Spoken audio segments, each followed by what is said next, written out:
Horns blare from impatient taxis, street vendors hawk their wares under flickering neon signs, and the distant hum of the harbor provides a deceptive calm. Suddenly, the tranquility shatters as a sleek black sedan, carrying a wealthy businessman in the back seat, navigates through the traffic. His face, lined with the worries of empire building, glances nervously out the window, unaware that shadows are closing in. From the sidelines, a nondescript van idles, its engine rumbling like a predator's growl. Inside, masked gunmen, hardened criminals with eyes cold as steel, check their weapons, chambering rounds with mechanical precision. The leader, a burly figure with a scar snaking across his cheek, nods, and the van surges forward, cutting off the sedan in a screech of tires that echoes through the narrow alleys.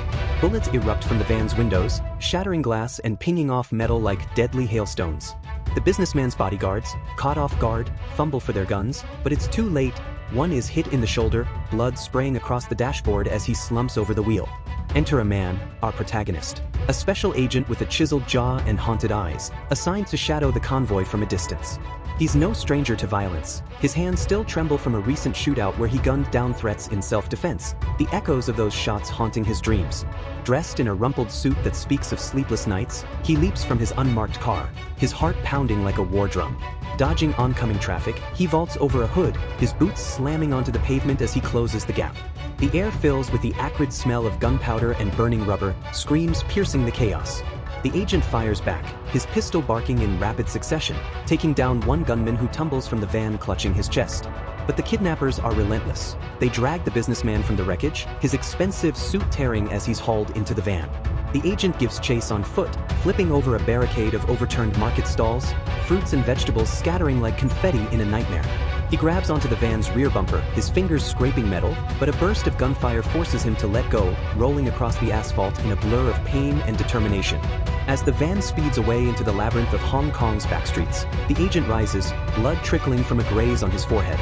His face hardens with resolve. This isn't just a job, it's personal now. He radios for backup, his voice steady despite the adrenaline surging through his veins. The investigation ramps up, the agent's mind a whirlwind of clues and dead ends.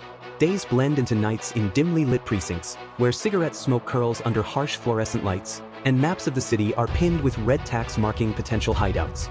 The agent pores over surveillance footage, his eyes bloodshot, replaying the ambush frame by frame. A tip comes in, a whisper from an informant about a beachside rendezvous where the kidnappers might be holed up, exchanging ransom demands or planning their next move.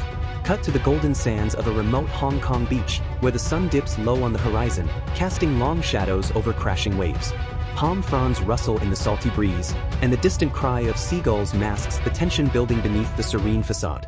The agent arrives incognito, his car parked discreetly among dunes, binoculars pressed to his eyes as he spots suspicious figures near a weathered shack. Thugs, remnants of the kidnapping crew, lounge with false confidence, beers in hand, unaware that justice is stalking them. He moves like a shadow, creeping through the underbrush, the sand shifting under his feet with soft crunches.